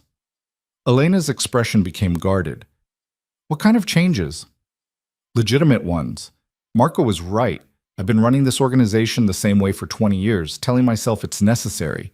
But it's not. It's just easier than doing the hard work of transitioning to something legal." "And you want to transition now?" "I want to try." He met her eyes. "You were right when you said I was surviving instead of living. And I'm tired of it. Tired of the violence and the looking over my shoulder and the knowledge that everything I've built is one bad decision away from collapse." "That's a big change." "I know." "Why now?" Dante was quiet for a moment. "Because you're here. And every day you stay is a reminder that there are other ways to exist, better ways. And I want to try to build something that doesn't require me to be someone Marco would have been ashamed of." Elena's throat tightened. "He wasn't ashamed of you?" "He should have been. Maybe. But he wasn't. He loved you, even when he hated what you did. That was in the journal too." Dante looked down at his hands. "I don't know if I can do it. Make this work. But I want to try." "Then try," Elena said simply. "And if it doesn't work, at least you'll know. Will you help me?" She blinked, surprised. "How could I possibly help you with this? You see things clearly, without all the justifications and rationalizations I've built up. I need that perspective." Elena wanted to say no, wanted to tell him this wasn't her problem, that she'd already given him too much. But looking at him now, vulnerable and uncertain in a way she'd never seen, she found she couldn't. "Okay," she said, "but I'm not making any promises. If I think you're bullshitting yourself, I'll tell you. I wouldn't want it any other way." They started the next day. Dante brought her into his world, not the violence or the danger, but the business side. The contracts, the operations, the web of legitimate and illegitimate enterprises that made up his organization. Elena sat through meetings with lawyers and accountants, asking questions that made everyone uncomfortable. Why do you need 3 shell companies for one warehouse? What exactly does this consulting fee pay for? If this is a legitimate security firm, why doesn't it file taxes? Dante watched her dismantle his carefully constructed justifications with something like pride. She was relentless, unimpressed by smoke and mirrors, demanding actual answers instead of corporate doublespeak. "You're making my lawyers nervous," he told her after one particularly brutal meeting. "Your lawyers should be nervous. Half of what they showed me today was barely legal." "That's the point." "No, the point is to transition to actual legitimate business. Barely legal isn't legitimate." Dante sighed, but he didn't argue, because she was right, and they both knew it. The work was exhausting and complicated. Every step forward revealed 10 new problems. But slowly, painfully, they started making progress. Dante began shutting down the most obviously criminal operations, started renegotiating contracts, started building something that might eventually be clean. And through it all, Elena was there. Not as his employee or his project, but as something harder to define. A partner, maybe? Or just someone who refused to let him take the easy way out. One evening, months into the process, they sat in the garden watching the sun set. The roses had bloomed, deep reds and soft pinks, exactly as Elena had planned. The vegetables were producing. The whole space had transformed from ruin into something alive and beautiful. "We did this," Elena said, looking around. "You did this?" Dante corrected. "I just dug where you told me to." "That's still helping." "If you say so." She turned to look at him. "I do say so, and I'm right." "Because you're always right?" "Exactly." They sat in comfortable silence, listening to the city sounds filtering through the brownstone's high walls. "I think I'm ready," Elena said quietly. Dante's chest tightened. He'd known this was coming, had been dreading it. "Ready for what?" "To leave." She said it gently, like she was trying to soften a blow. "Not today, but soon. I've been thinking about it for a while now, and I think it's time." "Where will you go?" "I found a job at a bookstore in Park Slope. It doesn't pay much, but it's enough for a small apartment. I've been saving what you've been giving me for groceries and supplies. I didn't give you that money so you could save it for rent somewhere else." "I know, but I did anyway." She turned to face him fully. "I can't stay here forever, Dante. This was always temporary. We both knew that." "I know." His voice was rough. "I just thought..." "Thought what?" "That she might stay. That they might keep building something together. That the fragile peace they'd created might become permanent." But he didn't say any of that, because she was right. This had always been temporary. "Nothing," he said finally. "When?" 2 weeks. I want to finish the fall planting first. Make sure everything's established before winter." "Okay." Elena reached over and took his hand. The gesture surprised both of them, but neither pulled away. "This doesn't mean I'm cutting you out," she said. "I'm not disappearing. I just need to prove to myself that I can stand on my own. That I'm not just surviving on your charity. It's not charity. I know. But it feels like it sometimes. And I need to know I can do this myself." Dante squeezed her hand once, then let go. "I understand." They sat together as the light faded, both knowing that something was ending, but neither of them quite ready to name what they were losing. The next 2 weeks passed too quickly. Elena finished the planting, organized the garden for winter, and packed her few belongings. Dante helped her look at apartments, co-signed the lease because she didn't have credit, and arranged for his moving company to help, even though she only owned 2 boxes of stuff. "This is too much," Elena protested when the movers showed up. "It's a truck and 2 guys for an hour. It's not too much." "Dante." "Elena." He looked at her seriously. "Let me help, please." She relented because arguing seemed pointless. The apartment was small, a studio in a converted brownstone, 4th-floor walk-up. But it had good light and a window that overlooked a community garden. Elena stood in the empty space and felt something like hope. "It's perfect," she said. Dante nodded, not trusting himself to speak. They brought up her boxes, and then the movers left, and it was just the 2 of them in the tiny apartment. "Thank you," Elena said. "For everything. The house, the garden, the job references, all of it. You don't have to thank me." "I do, though. Because whatever else happened between us, you saved my life. And I need you to know I'm grateful for that." Dante shook his head. "You saved yourself. I just gave you space to do it." "That's not true." "It is." He stepped closer. "You're the strongest person I know, Elena. You survived things that would have broken most people. And you're still here, still fighting, still trying to build something good. That's all you. Not me." Elena's eyes were wet. "Why are you saying this now?" "Because I need you to know it before you go. Need you to understand that whatever happens next, you're going to be okay. Better than okay." She crossed the space between them and hugged him. It was brief and awkward, but real. "Take care of the garden," she said when she pulled back. "I will. And yourself." "I'll try." She smiled through tears. "That's all any of us can do." Dante left because staying would have made it harder. He went home to a house that felt too big and too empty. He went to the garden and looked at the roses Elena had planted, now thriving despite everything. And he let himself grieve what he'd lost. Again, the bookstore was called Second Chapter, which Elena found almost too on the nose to bear. But the owner, a woman named Ruth with silver hair and kind eyes, didn't ask questions about the gaps in her resume, or why someone with a degree in art history had been unemployed for 6 years. She just handed Elena an apron and showed her how to work the register. The work was simple: shelving books, helping customers, running the small cafe counter during lunch rush. Elena threw herself into it with the same intensity she'd brought to the garden, learning the inventory system, memorizing which regulars liked, which genres, perfecting the foam on cappuccinos. It felt good to be useful again, to earn money that was hers, to fall into bed exhausted from honest work instead of from the weight of everything she'd survived. But the apartment was quiet at night, too quiet. She'd gotten used to the sounds of Dante's house, his footsteps on the stairs, the clink of glasses in the kitchen, the scratch of pencil on paper when he stayed up late sketching. Now there was just the hum of her neighbor's television through the wall and the occasional siren in the distance. Elena told herself this was what she'd wanted: independence, proof that she could stand on her own. Most days she even believed it. 3 weeks after she moved out, her phone rang. Dante's name on the screen made her stomach flip in a way she didn't want to examine too closely. Hello? The roses are dying.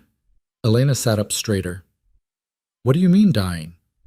The leaves are turning brown, dropping off. I've been watering them like you said, but something's wrong. Did you check for beetles? There's a specific kind that I checked, no beetles. What about the soil? Is it draining properly? I don't know. How do I tell? Elena closed her eyes, torn between exasperation and something warmer. I'll come look at it. You don't have to. I'm coming. Tomorrow afternoon. I'll take the train after work. There was a pause on the other end, then quietly, Thank you. She told herself she was going for the roses, that she'd spent too much time on that garden to let it die from neglect, that it had nothing to do with the fact that she missed the house, or the work, or the man who lived there. The next day, Elena left the bookstore at 3 and took the subway to Dante's neighborhood. Walking up to the brownstone felt surreal, like visiting a place from a dream. She knocked instead of using her key, which was still buried at the bottom of her purse. Dante answered, looking like he hadn't slept. His shirt was wrinkled, his hair uncombed. For a man who usually looked like he'd stepped out of a magazine, the disorder was startling. You look terrible, Elena said. Thanks. Come in. The house was messier than she'd ever seen it, papers scattered across the dining table, dishes in the sink, his suit jacket thrown over a chair. Dante caught her looking and had the grace to seem embarrassed. I've been busy. I can see that. They went to the garden, and Elena knelt beside the roses, examining the browning leaves with careful fingers. After a few minutes, she sat back. You're overwatering. What? You said to water them regularly. I said to water them when the soil is dry, not every single day. She pointed to the base of the plants. See how the soil's staying wet? The roots are drowning. Dante crouched beside her, looking at the damage he'd inadvertently caused. Can they be saved? Maybe. We need to cut back the dead growth, add some drainage material, and let them dry out. They might recover. We? Elena glanced at him. I'm here. Might as well fix it properly. They spent the next 2 hours working on the roses, falling back into the rhythm they'd established over months of gardening together. Elena directed while Dante followed orders, pruning where she pointed, mixing amendments into the soil according to her specifications. You've let the rest of it go too, she observed, looking at the vegetable beds. I told you I'm not good at this. You were doing fine before I left. That's because you were here telling me what to do. Elena pulled a weed, then another. You need to stay on top of it. Fall planting should have been done 2 weeks ago. I know, Dante stopped, frustrated. I don't know what I'm doing without you here. The admission hung between them, heavier than it should have been. The garden's not that complicated, Elena said, keeping her voice light. I'm not talking about the garden. She looked at him then, really looked, and saw exhaustion etched into every line of his face. What's going on, Dante? He sat back on the steps, dirt on his hands, defeat in his posture. The transition isn't working. Every time I try to close down one operation, 3 more problems pop up. People are pushing back. My own advisors think I'm losing my mind. And maybe I am, because I'm dismantling everything I spent 20 years building, and I don't even know if what I'm building instead will survive. Elena abandoned the roses and sat beside him. Why are you still trying? Because I told you I would. That's not good enough. You can't rebuild your entire life just because you made a promise to someone. Why not? Because the second it gets hard, and it clearly is hard, you'll resent me for it, resent yourself for trying, and then you'll go back to the old way because it's easier. Dante turned to look at her. Is that what you think I'm doing? Isn't it? No. His voice was firm. I'm doing this because for the first time in 20 years, I can see a different path. And yeah, it's hard. And yeah, I'm probably going to fail. But I'd rather fail trying to build something decent than succeed at something that would have made Marco ashamed. Elena felt her throat tighten. He wouldn't have been ashamed of you. We both know that's not true. No, we don't. She shifted to face him. Marco loved you, Dante. Even when he hated the business, even when he wanted out, he loved you and he believed you were capable of better. That's why he stayed. Not because you manipulated him, but because he had faith that you'd eventually figure it out. I'm not sure I deserve that faith. Probably not, but you have it anyway. From him. And she stopped, the words catching. And from me too. Apparently. Dante stared at her like she'd just admitted something impossible. Elena, don't make it weird. I'm just saying I think you're actually trying. And I respect that, even if I still think you're an idiot most of the time. He huffed out something close to a laugh. Most of the time? Okay, all of the time. They sat in silence for a moment, the tension easing into something more familiar. I miss this, Dante said quietly, having you here. Working on the garden together, the arguments at dinner, all of it. I miss it too, Elena admitted. But I needed to leave, needed to prove I could survive on my own. And have you? Proved it? She considered the question honestly. I'm getting there. The job's good. The apartment's mine. I'm building something that doesn't depend on anyone else's charity. That's not what this was. I know, but it felt like it sometimes. Dante nodded, accepting it. Will you come back? Not to stay. Just to visit. Help me not kill the garden. Elena smiled despite herself. Yeah, I can do that. She came back the following week, and the week after that, always with the excuse of checking on the garden, though they both knew it was more than that. They'd fall into easy conversation while working, updating each other on their lives like old friends. Dante told her about the business, the progress and setbacks, the people who were resisting change, the small victories that felt massive.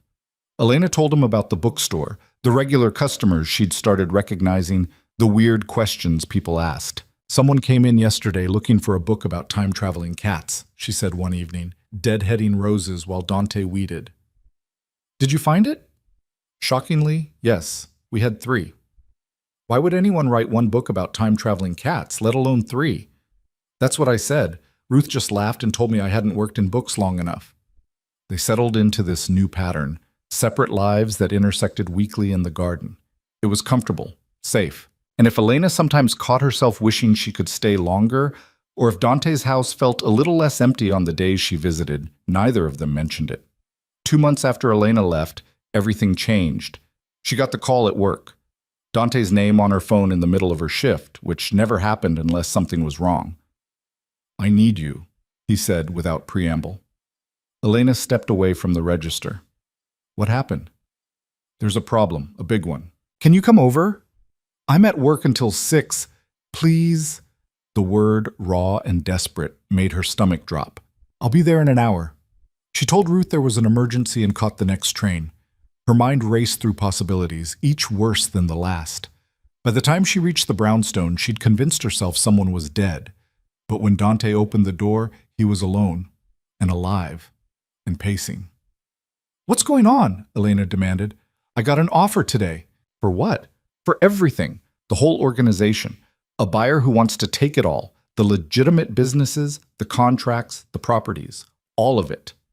Elena blinked. That's good, isn't it? That's what you wanted. That's what I thought I wanted. But now that it's real, He stopped, running his hands through his hair. I'm terrified. Of what? Of what comes after? I've been running this organization since I was 19. It's all I know, all I am. If I sell it, what's left? Elena crossed to where he stood and grabbed his shoulders, forcing him to look at her. You're left, Dante. Just you. Not the business or the reputation or the legacy. Just who you are without all of that. I don't know who that is. Then it's time to find out. He searched her face, looking for certainty she wasn't sure she had. What if I hate it? What if I sell everything and realize I made a massive mistake? Then you'll deal with it like you've dealt with everything else. She softened her grip. But you can't keep living half in and half out. Either commit to the change or don't. But stop torturing yourself with maybes. Dante pulled away, walking to the window. The buyer wants an answer by Friday. That's 3 days. I know. What do you want to do? He was quiet for a long time. Then, I want to sell. I want to walk away from all of it and build something new, something clean. He turned to face her. But I'm scared I'll lose myself in the process. You won't. How do you know? Because I've watched you change over the past year, watched you go from someone who couldn't admit he was wrong to someone who's actively trying to do better. That doesn't disappear just because the circumstances change. Dante moved closer, his expression intense. Stay with me while I figure this out. I know I don't have the right to ask, but I'm asking anyway. Dante, not in the house. I'm not asking you to give up your apartment or your independence. Just be here. Help me through this, because I don't think I can do it alone. Elena wanted to say no, wanted to protect the boundaries she'd worked so hard to establish. But looking at him now, vulnerable and uncertain and trying so damn hard to be better, she couldn't. Okay, she said. But just until you make the decision. After that, you're on your own. Relief flooded his features. Thank you. They spent the next 3 days working through everything. Elena sat with Dante and his lawyers, asking the same uncomfortable questions she'd asked before, making sure the deal was actually what it appeared to be. She pushed him to think through consequences, to plan for contingencies, to consider what he'd do with his life after. You could go back to school, she suggested one night over takeout. Finish that architecture degree Marco said you wanted. I'm too old for school. You're 43, not dead. Still. Or you could travel, see the places you've only read about. Alone? The question caught her off guard. I mean, you could find people to go with. Like who? I don't know. Friends, family. She paused. Me? If you wanted. Dante looked up sharply. You'd come with me? I said if you wanted, hypothetically. I'm not making promises. But something in her chest warmed at the idea. Traveling with Dante. Seeing him somewhere other than this house, this city, this life. Being together without all the weight of history crushing down on them. I'd like that, Dante said quietly. Hypothetically. On Friday, Dante signed the papers. He sold everything, the operations, the properties, the remnants of an empire he'd spent 2 decades building. And when it was done, he walked out of the lawyer's office and stood on the street looking lost. Elena was waiting for him outside. She'd taken the day off work, told Ruth she needed to be there for a friend. Now she watched Dante emerge from the building looking like a man who'd just jumped off a cliff and wasn't sure if the parachute would open. How do you feel? She asked. I have no idea. That's probably normal. Is it? I don't know. I've never sold a criminal empire before. He huffed out a laugh, and some of the tension left his shoulders. What do I do now? Whatever you want. I don't know what I want. Elena stepped closer and took his hand. Then let's start small. What do you want for lunch? He looked down at their joined hands, then back at her face. I want to go home. To the garden. I want to sit in the space we built together and just breathe. Okay, let's do that. They took a cab back to the brownstone, and Dante changed out of his suit into jeans and a t-shirt. They sat in the garden while the afternoon light filtered through the trees, neither of them speaking, just existing in the space they'd created together. I'm terrified, Dante said finally. I know. But I also feel lighter. Like I've been carrying something heavy for so long, I forgot what it felt like to stand up straight. Elena leaned her head against his shoulder. That's good. That's really good.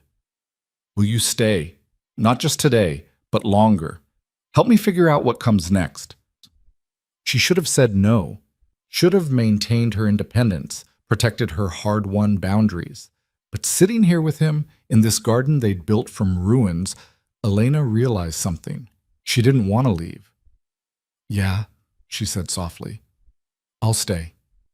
The transition wasn't smooth. Dante struggled with purpose, with identity, with what to do with days that stretched empty before him. He threw himself into the garden with almost manic intensity, expanding beds, adding features, planning elaborate projects that would take years to complete. Elena watched him carefully, making sure the restlessness didn't turn into something darker. She encouraged him to sketch more, to take walks, to explore the city like a tourist instead of someone who owned pieces of it. "You need hobbies," she told him one morning. "I have the garden." "That's not a hobby, that's an obsession. You need something else." "Like what?" "I don't know. Cooking classes? Photography? Underwater basket weaving?" "That's not a real thing." "My point stands." Dante ended up taking a drawing class at a community center, which Elena found hilarious until she saw his work. He had real talent. Marco had been right about that. His sketches of the city were precise but not cold, capturing the energy of New York in a way that felt alive. "These are good," Elena said, looking through his sketchbook one evening. "They're adequate. Stop fishing for compliments. They're good, and you know it." He smiled, almost shy. "The teacher wants me to show some pieces in a student exhibition next month." "You should do it." "It seems self-indulgent." "It's art, Dante. It's supposed to be self-indulgent." He included 3 pieces in the show, and Elena dragged Ruth and half the bookstore staff to the opening. Watching Dante talk to strangers about his work, nervous and earnest and so different from the controlled crime boss he'd been, made something in Elena's chest expand. This was who he was underneath everything else. Someone creative and thoughtful and capable of growth. She found herself falling for this version of him, not despite the past, but with full awareness of it, knowing what he'd done, what he'd cost her, and choosing him anyway. It terrified her. One night, 6 months after Dante sold the business, they were working in the garden when it started to rain. Not the gentle kind, but the sudden Brooklyn downpour that came out of nowhere and soaked everything instantly. "Inside!" Elena shouted, laughing as she ran for the door. But Dante didn't follow. He stood in the rain, head tilted back, letting it wash over him. Elena stopped on the steps, watching him. "What are you doing?" "I don't know." He opened his eyes and looked at her, feeling alive. She should have gone inside, should have left him to his moment, but instead she walked back into the rain and stood beside him. "You're insane," she said. "Probably." They stood there getting soaked, and it was ridiculous and impractical and somehow exactly right. "I love you," Dante said suddenly. Elena's heart stopped. "What?" "I love you. I've been trying not to say it because I didn't want to complicate things, but standing here in the rain with you, I can't keep it in anymore." He turned to face her fully. "I love you, Elena. Not because you're Marco's widow, not because I owe you, but because you're brilliant and stubborn, and you make me want to be better than I am, and I know I don't deserve you. I know the past is complicated and messy and probably unforgivable, but I love you anyway." Elena stared at him, rain streaming down her face, her mind racing. A year ago, these words would have felt like an insult, a betrayal of Marco's memory. But now, "I don't know what to say," she whispered. "You don't have to say anything. I just needed you to know." "Dante, it's okay, Elena. I'm not asking for anything. I just wanted to be honest." She should have been angry, should have felt guilty, should have told him this could never work. Instead, she kissed him. It was desperate and rain-soaked and complicated by every emotion they'd carried for the past year, but it was real. And when they finally pulled apart, both breathing hard, Elena knew there was no going back. "I don't know if I love you," she said, her hands fisted in his wet shirt, "but I think I might be starting to, and that scares the hell out of me." "Why?" "Because I spent 6 years hating you, 6 years blaming you for everything that went wrong. And now I'm standing in your garden, kissing you in the rain, and it feels right. What does that say about me?" "It says you're human, that you're capable of moving forward even when it's hard, that you're stronger than the grief and anger that almost destroyed you." Or it says I'm betraying Marco's memory. No. Dante's voice was firm. Marco would want you happy. He'd want you to live, not just survive. And if that means building something new with someone who doesn't deserve you, he'd understand. Elena rested her forehead against his chest. This is so messed up. I know. We're probably going to regret this. Probably. But I don't want to stop. Me neither. They stood in the rain until they were both shivering, then went inside and changed into dry clothes. Elena made tea while Dante started a fire in the living room, and they sat together on the couch, wrapped in blankets. What do we do now? Elena asked. I don't know. Figure it out as we go? That's a terrible plan. You have a better one? She thought about it, about the apartment she still kept, the independence she'd fought for, the life she'd built on her own, and about this house, this man, this fragile thing growing between them. I want to take it slow, she said finally. Keep my apartment, keep my job. Not rush into anything just because it feels good in the moment. Okay, but I also want to see where this goes, carefully, with open eyes and no illusions about what we're doing, which is trying to build something good from something broken, and probably failing, but trying anyway. Dante pulled her closer. I can work with that. They did take it slow. Elena kept her apartment and her job, visiting the brownstone several times a week, but maintaining her own space. They went on actual dates, restaurants and museums, and walks through neighborhoods neither had explored before. They talked about everything, the past, the present, the terrifying uncertainty of the future. It wasn't easy. There were days when the guilt hit Elena so hard she couldn't breathe, days when she'd look at Dante and see Marco's face, hear his voice asking why she'd chosen the man responsible for his death. But there were also days when it felt right, when she'd catch Dante sketching in the garden, or watch him talk to Ruth about books at the store, or feel his hand in hers while they walked through the city, and think, maybe this is allowed. Maybe I can have this. A year after their kiss in the rain, Dante proposed something unexpected. I want to start a foundation, he said over breakfast one Saturday. Elena looked up from her coffee. What kind of foundation? For people who fall through the cracks, people like you were homeless, struggling, invisible. I want to create housing support, job training, resources, real help, not just temporary fixes. That's ambitious.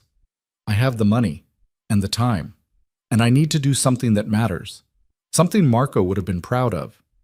Elena felt her eyes sting. He would be proud of you, for all of it. Will you help me build it? She wanted to say she was too busy with the bookstore, that she didn't know anything about running a nonprofit, that this wasn't her responsibility. But looking at Dante, at this man who'd chosen to tear down everything he'd built and start over, who'd taken his guilt and grief and transformed it into something constructive, she couldn't say no. Yeah, she said, I'll help. They started small, renting a building in Brooklyn, hiring staff who actually understood the challenges their clients faced, creating programs that treated people with dignity instead of pity. Elena found herself running point on the housing program, using her own experience to shape policies that actually worked. She interviewed potential residents, connected them with resources, celebrated when they found jobs and homes and stability. It was hard work, emotionally draining, but it also felt purposeful in a way nothing else had since Marco died. One evening, after a particularly difficult day, she came home to the brownstone, because at some point it had become home again, and found Dante in the garden. He'd been expanding it, and now it stretched across the entire yard, full of vegetables and flowers, and a small fountain he'd installed himself. Long day? He asked. The longest. She sat beside him on the bench they'd built together. We had a woman come in today who'd been on the streets for 8 years. 8 years, Dante. And she kept apologizing for being there, for taking up space, for needing help. What did you tell her? That she had nothing to apologize for, that she deserved support, that we were here to help, not judge. Elena leaned against his shoulder. I kept thinking about how that could have been me, if you hadn't stopped that day on the street, if you just kept driving. But I didn't. I know, and I'm grateful, but it makes me angry that it took random chance, that her survival depended on someone caring enough to stop. That's why we're building this, so it's not random anymore. Elena looked at the garden, at the life they'd created in this space, and felt something settle in her chest. We're doing something good here, aren't it? Yeah, we are. 2 years after Elena moved back in, officially this time giving up her apartment and committing fully, they stood in the garden on a spring morning while roses bloomed around them. The foundation was thriving, helping hundreds of people find their footing. Dante's art was being shown in galleries. Elena had been promoted to director of the housing program. I have something for you, Dante said, pulling a small box from his pocket. Elena's heart jumped. Dante? It's not what you think. Just open it. Inside was a key, ornate and old-fashioned, clearly decorative. What is this? A key to the garden. I had it made. He took her hands.